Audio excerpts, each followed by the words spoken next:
You think gravity is simple? Pick up your phone. Drop it. It falls.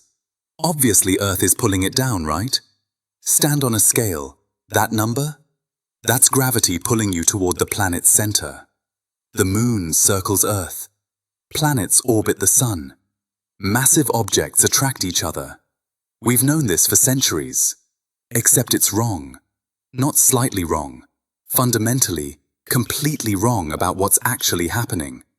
Because gravity isn't pulling anything. There is no force.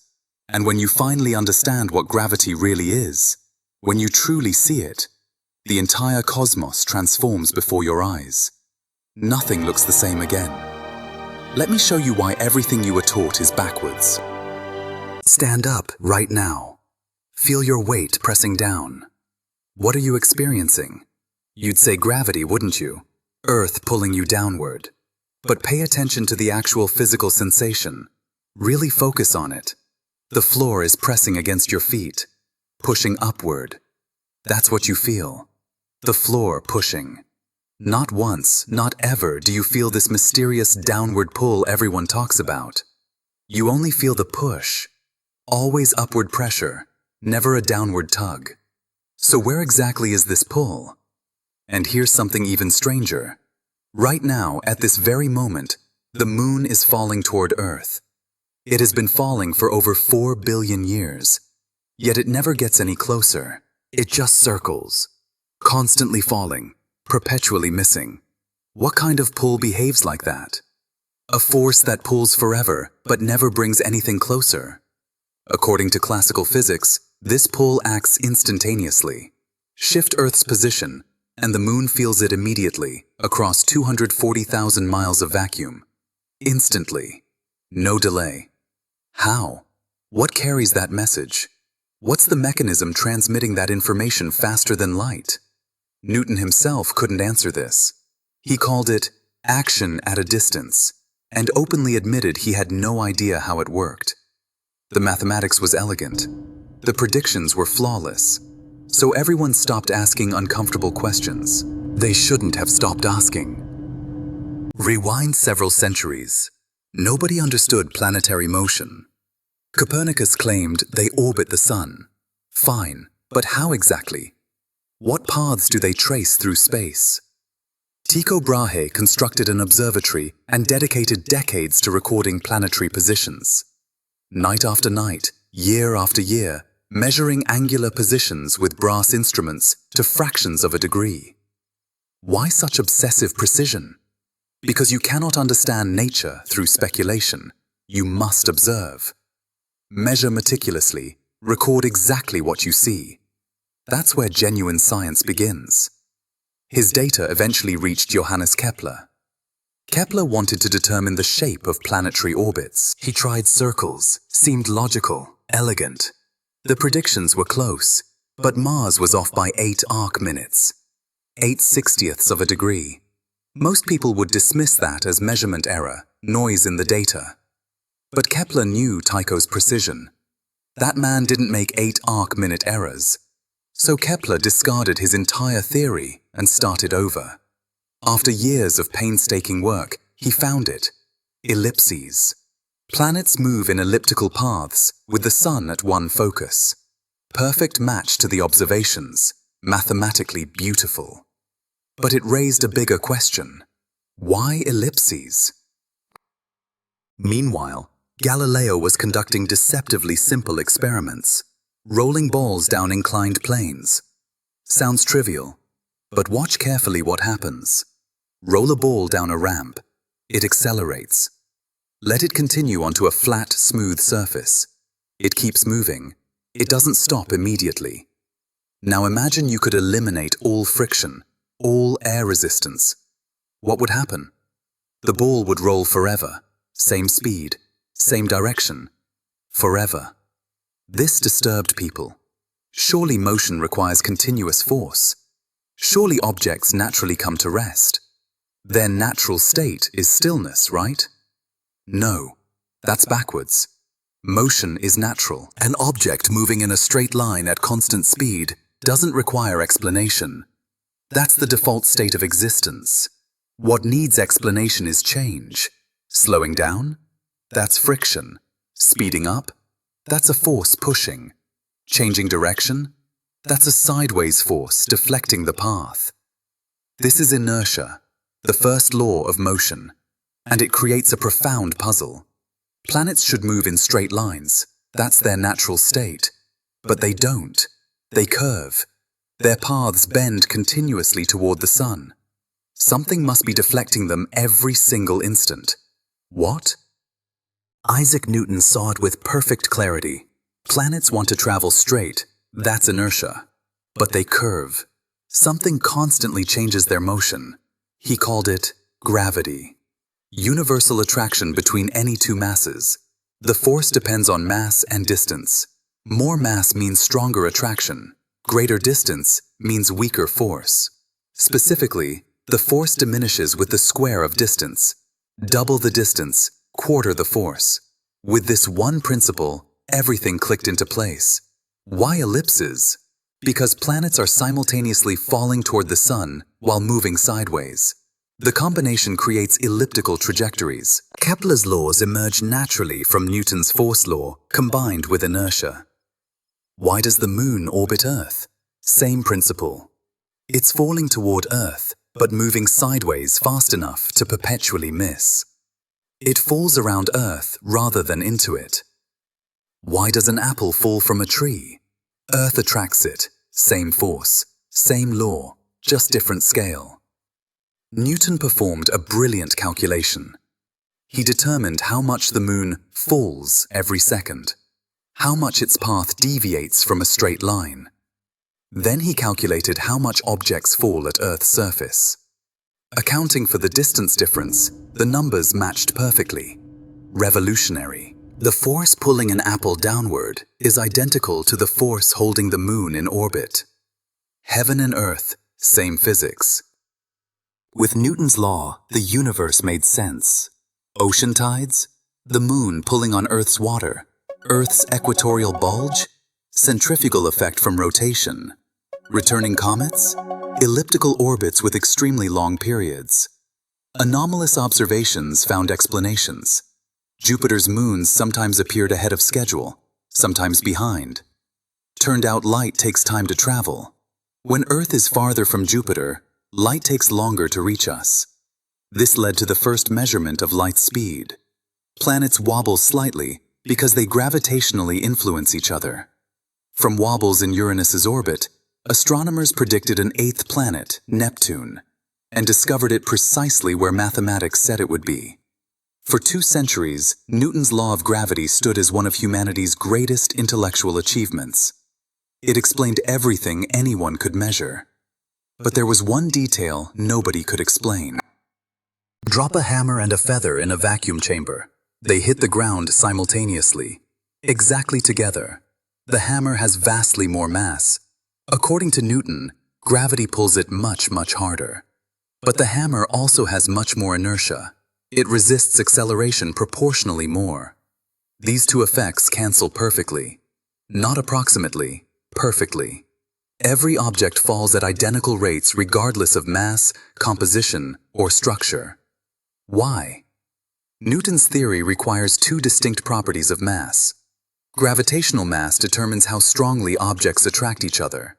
Inertial mass determines how difficult it is to accelerate something. And these 2 properties are always perfectly, precisely proportional for every substance ever tested.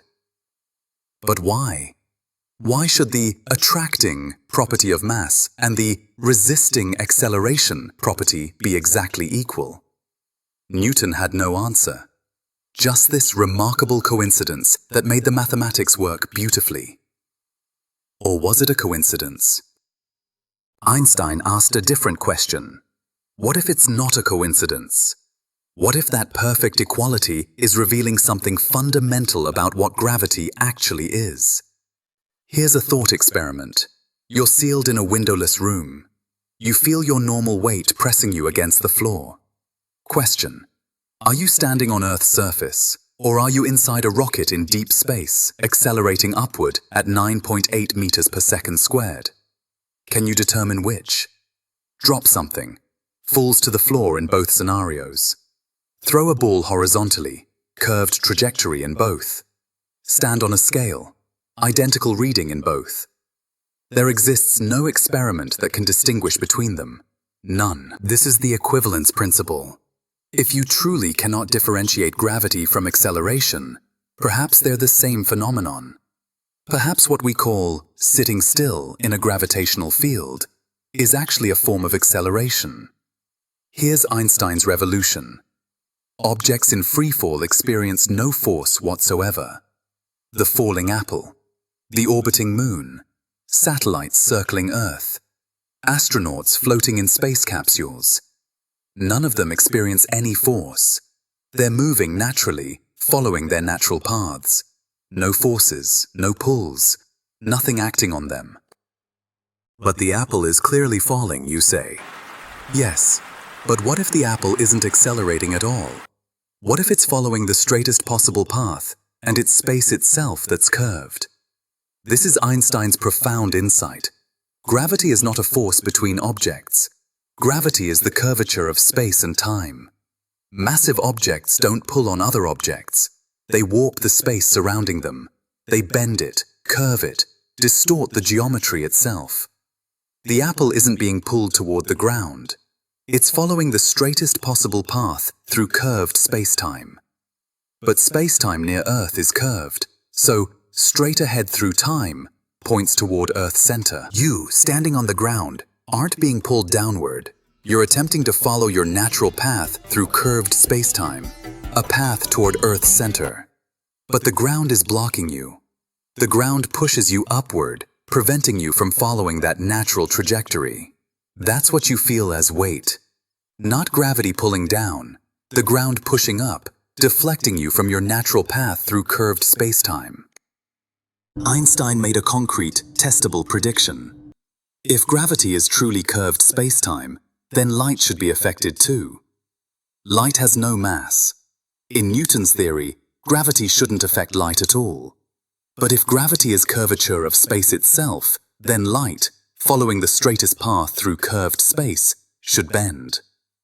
During the 1919 solar eclipse, astronomers measured positions of stars near the sun's edge.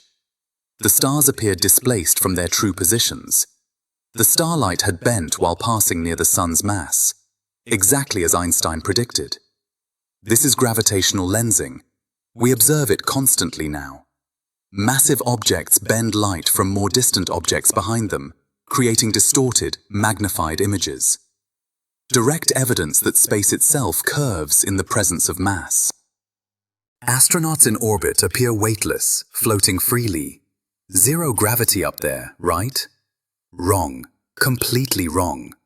The gravitational field at typical satellite altitudes, a couple hundred miles up, is nearly as strong as at Earth's surface. Approximately 90% as strong. So why do astronauts float? Because they're falling. The capsule is falling. Everything inside is falling toward Earth constantly. But they're also moving sideways incredibly fast, about 17,000 miles per hour. As they fall, Earth's curved surface falls away beneath them. They perpetually miss. They fall around Earth instead of into it. Everything falls together at precisely the same rate. So there's no sensation of falling, no weight, no sense of up or down. It feels exactly like floating, motionless in empty space, far from any mass. This is equivalence in action. Free fall in a gravitational field feels identical to floating freely in deep space because they are the same thing. In free fall, no force acts on you. You're following the natural geometry of curved spacetime. Think about Earth's surface. It's curved, but standing on it, it appears flat to you. Now here's something remarkable. Why is Earth spherical in the first place? Because of gravity, you say. But not in the way you think. It's not that some force is pulling everything toward the center, actively molding Earth into a sphere. It's that space-time around Earth's mass is curved equally in all directions. Every piece of rock, every molecule of water, is attempting to follow the straightest path through that curved geometry. When everything follows those curves from all directions equally, you get a sphere. The only shape where every point on the surface is equidistant from the center. Earth is round, because that's what happens when matter follows curved spacetime. The shape emerges naturally from the geometry. Imagine an ant walking what it perceives as a straight line on Earth's curved surface. It's actually following a curve, a great circle. But from the ant's perspective, it's traveling perfectly straight. That's happening with everything near Earth. Except it's not just space that's curved. It's space and time together. Spacetime.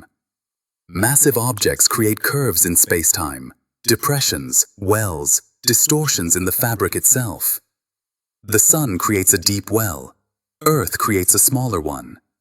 Even you create a microscopic well, too small to measure easily, but it exists. Objects moving near these wells naturally follow the curves. Not because anything pulls them, but because they're following the straightest possible paths through curved geometry. The moon orbits Earth because it's following the natural geometry of curved space around Earth. In that geometry, the straightest path is a circle. An apple falls because it's following curved spacetime near Earth's surface. In that curved geometry, straight ahead through time points toward Earth's center. When you throw a ball, it follows a parabolic arc, not because gravity pulls it downward, but because it's moving through curved spacetime. The straight line in that curved space appears curved to you. You're standing right now. You feel weight. In Newton's picture, gravity pulls you down, the floor pushes you up. Two forces balanced.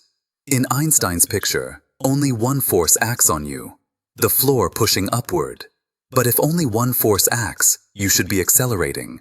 And you are. You're accelerating upward constantly. The natural path through spacetime points toward Earth's center. That's the freefall trajectory. But the floor blocks you. It pushes you upward, deflecting you from that natural path. You're like someone standing in an accelerating rocket. The floor pushes. You feel weight, not from any downward pulling force, but from being accelerated away from your natural path. The apple hanging on a tree is also being pushed upward by the branch. When the branch breaks, the pushing stops. The apple is suddenly free to follow its natural path through curved spacetime. It falls. But the apple isn't accelerating. The apple is finally free to move naturally. You, standing on the ground, are being constantly accelerated upward by the floor pressing against your feet. Falling is the natural state. Standing still requires a force. That's Einstein's revolution. Once you understand gravity as geometry, extreme phenomena make sense. A star is essentially a massive sphere of gas. Its mass creates a deep well in spacetime. Natural paths in that curved space point inward. What prevents total collapse? Pressure from nuclear fusion in the core pushing outward. Balance. When nuclear fuel exhausts, pressure drops. Balance breaks. The star collapses. If the star is sufficiently massive, collapse continues until matter compresses to incomprehensible density. Atomic nuclei merge. Electrons get crushed into protons, forming neutrons. What emerges is a neutron star. Nuclear matter compressed to city size. A teaspoon would weigh 1 billion tons. For even more massive stars, not even neutron pressure halts the collapse. Spacetime curves so sharply that all possible paths lead inward. Even light cannot escape. This is a black hole. Near a black hole, spacetime is so severely warped that light itself, following the straightest possible paths through this geometry, spirals inward and never emerges. We cannot see black holes directly, but we observe their effects. Matter falling toward a black hole accelerates, heats to millions of degrees, radiates enormous energy before vanishing beyond the event horizon. All from one idea: mass curves spacetime. Objects follow the curves. From this single principle, everything follows. Planetary orbits, ocean tides, the precession of Mercury's perihelion, a tiny effect Newton's theory couldn't explain, but Einstein's predicts perfectly.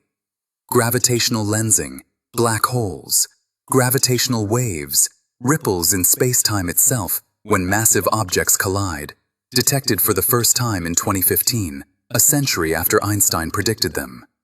The same principle explaining how the moon orbits also explains the largest structures we observe: galaxies, galaxy clusters, universal, elegant. The pattern in the small piece reveals the design of the whole fabric. Newton's equations work beautifully for practical purposes. We use them to launch satellites, calculate orbits, predict eclipses. They're simpler than Einstein's field equations and accurate enough for most applications. But Einstein revealed what gravity actually is. Not a mysterious force pulling objects together across empty space. The curvature of space and time themselves. Mass tells space how to curve. Curved space tells objects how to move. When you step on that scale, you're not measuring a downward pull. You're measuring how hard the scale must push to prevent you from following your natural path through curved spacetime. When you watch something fall, you're witnessing an object finally free to follow the geometry that mass has woven into reality's fabric. When you look at the moon, you're seeing an object following the straightest possible path through curved space around Earth. A path that appears circular because space itself is curved. Curved space brings objects together. That's what we call gravity, not a force, geometry. And that is far more beautiful, far more profound than any mysterious pull could ever be. The universe isn't held together by invisible strings. It's woven from curved geometry. Every mass warps the fabric. Every object follows the curves. And from that single principle, galaxies form, planets orbit, apples fall, and you feel weight pressing against the ground. Gravity isn't what holds you down. Gravity is what you'd follow if nothing held you up. That's the truth. That's what gravity really is.